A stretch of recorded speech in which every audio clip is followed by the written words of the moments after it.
In this episode of LaYinka Speaks, I want to bring some reflections about my own transformational journey and my journey that continues. There is this notion that, there's this place where you reach where you can say, I've done the work. Yeah, and it's a done deal, sealed, approved, move on, never need to look back kind of thing. Now, let me tell you straight up, if anyone tells you, like any guru, coach, therapist, yada yada, tells you that, you have done the work and khalas, but that's it, you can just go on with your life and never, just run from that person, okay? Just run.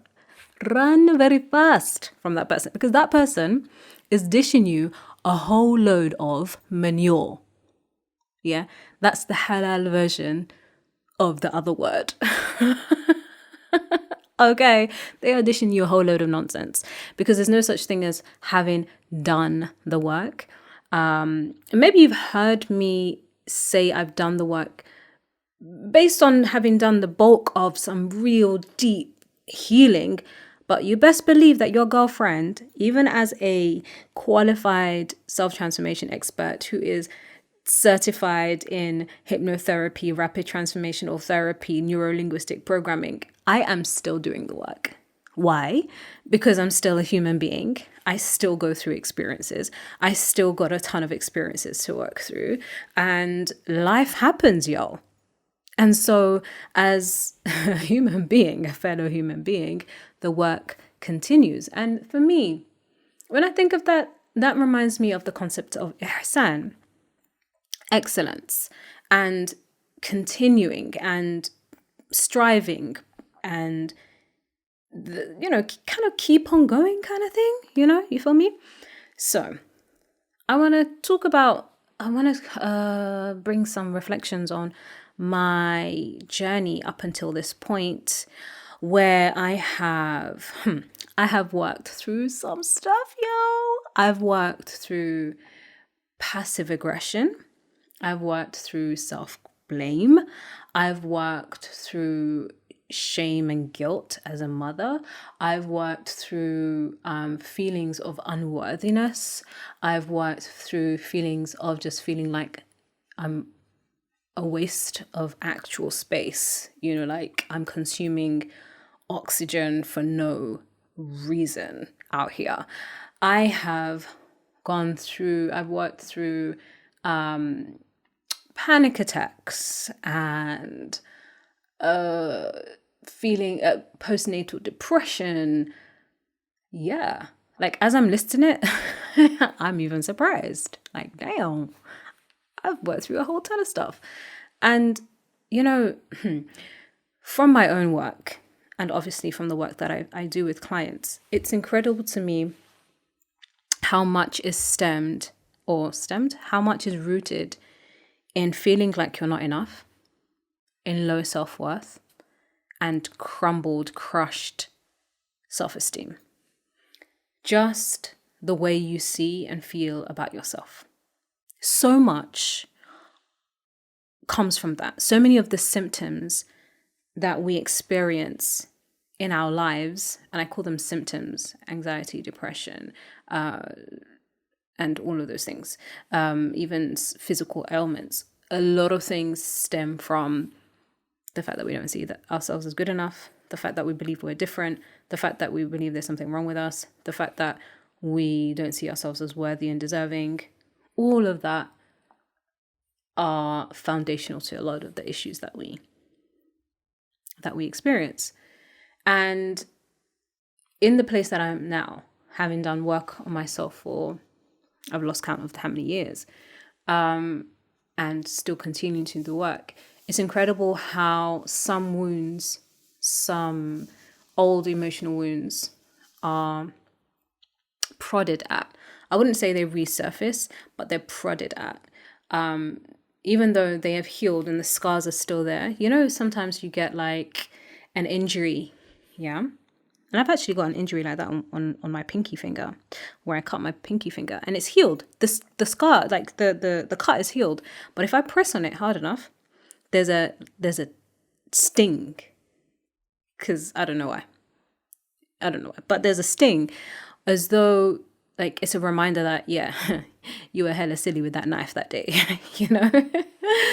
But the emotional wounds are like that, not necessarily opening them up, but if you prod them enough, if you prod them in that place, then it feels like, oh yeah, something's been struck, you know, there's a bit of discomfort. And that's come up for me recently, where certain interactions, certain experiences have prodded the old emotional wounds, that two old emotional wounds, I'll be honest. One of them being too much, and the other one being, paradoxically, not enough. Ugh, what is this life? Right? One wound being too much and one being not enough. Yani, what? But both of them coexisted in this mind and heart and space that I occupy. SubhanAllah. And that, you know, the one, when I speak of this, it tugs at my heart every single time.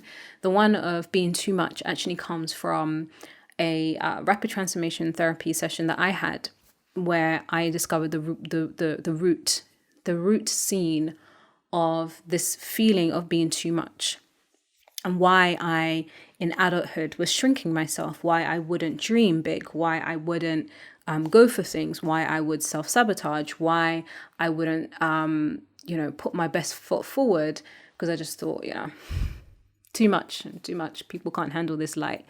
And the scene was when I was the scene of when I was at school. I was 7 years old, and I was being jeered at because I kept on putting my hand up to answer the question. It always makes me tearful when I tell this story. Man, I was just shining, I was just putting my hand up to answer questions. I was getting the answers right. I was really, really bright, but I was told I was a boffin. I was told you're teacher's pet. I was told all of these things. And I just thought, man, like, I'm amazing. Well, maybe I wasn't thinking I was amazing, but I know the answer to these questions.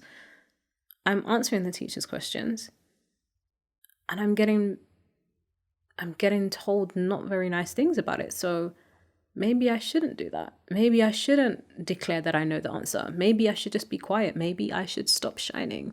And so anyone who's will listen to the episode, Letter to My 7-year-old Self, that is actually an actual letter that I wrote as part of my healing journey around that issue. Because I see that little girl, I see her, and I'm like, they just don't even know who you are.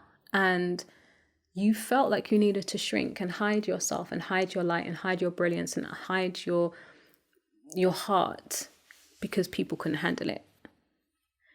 And that feeling of hiding myself because people couldn't handle it really tripped me up a lot growing up, really tripped me up even in adulthood, where I shrunk myself. I kept quiet. I people pleased because I didn't want to sabotage. I didn't want to ruin anything, any relationship, any connection, because I was too much. And it's crazy that the paradox of that existed, where I felt like I wasn't even enough. And again, rapid transformational therapy, I got to the root of that when I was 4 years old, and that was a memory when I was 4 years old on the playground. And it's crazy because, all of these memories, right, these scenes that come up, never, ever, ever, ever, ever would they come up in normal conscious conversation. I had to be in a state of deep relaxation, otherwise known as hypnosis, in order for my unconscious mind, my brilliant unconscious mind, to deliver these memories and show me this is where these memories come from. Never ever would I have come across these memories because I didn't even remember them, consciously. But now, obviously, because my unconscious mind has delivered them to my conscious mind, I now have them in my conscious memory. And I can still look back on that 7-year-old girl. I can still look back on that 4-year-old girl and just think, man, these experiences were like minor, right? Just minor if we think about them, like minor. Every child has gone through them at some point or something, right? But my mind took a particular meaning. My mind took a particular, created a particular divorce of belief, right? And that is the issue. That is the issue. It's not necessarily even the memory itself. It is the belief and the feeling locked in to the psyche that then becomes what we live as truth. And it's still amazing to me to sit back and reflect on where so many issues in my life came from. Pretty much these two memories. There were a few, there were a few other memories that were kind of like perpetuated these feelings or these beliefs, being too much or being or not being enough, but always from childhood. And it's what's also a bit like wild about this is that when you hold a belief, your mind will always seek for it to be true, right? So you may get with someone who makes you feel like you're not enough, or someone who can't handle your light, or you might find that you interpret what someone says or what someone does through the lens and through the filter of that belief that you're not enough, or you're not, or you people can't handle your light, or you're too much. And it's crazy. It's crazy. I've been analyzing certain dynamics in my life in the last couple of years, and absolutely I can see where these beliefs were filtering in, that, oh gosh, okay, too much, not enough. And it takes healing, it takes consistent work, it takes that self-awareness to no longer be tripped up. Or if you are tripped up, as we often are, to be able to then just pick yourself up and dust yourself up and know, okay, I know this is what's coming out here. It's that inner child, or it's that emotional wound, or that's being prodded right now. But the truth of the matter is not the fact that I'm not good enough, or not the fact that I have to shrink myself and I'm too much, but something else. There's another truth. So yeah, I just wanted to share some reflections. Because I get asked a lot about my journey, and I think it's useful for you to know that I'm a human too. I'm a human as well. And, this is a lifelong voyage, it's a lifelong voyage. There's no done and dusted, boom, made it, done, yes, arrived. Bi'idhnillahi al-kareem, by the mercy and grace of Allah, God the Most High, the final abode in the next life, Jannah, gardens green, is our destination. This world is not the destination at all. And so what I say to people is that, this world just consists of us journeying from one station to another station, to another station, to another station, and sometimes taking steps back to a previous station to gain stronger footing to be able to get to the next station. But yeah, I hope these reflections are useful and you can see the power and the beauty of rapid transformational therapy. For me, it's massively important that I walk my walk and walk the talk, whichever one of those, both of those, let's just say both of those, because it's a matter of integrity for me. But yeah, if you are interested in rapid transformational therapy, come and book a breakthrough call, and my team and I, we can see if it's going to be if it would be a fit for you. But I just hope that sharing what I'm sharing will give you some hope, regardless of where you are in your life, in your journey right now, that it will give you hope that, if someone who is an expert in the field is also in a journey, then there's hope for you. There's hope for you, and you can embark on a beautiful journey and continue on your journey too.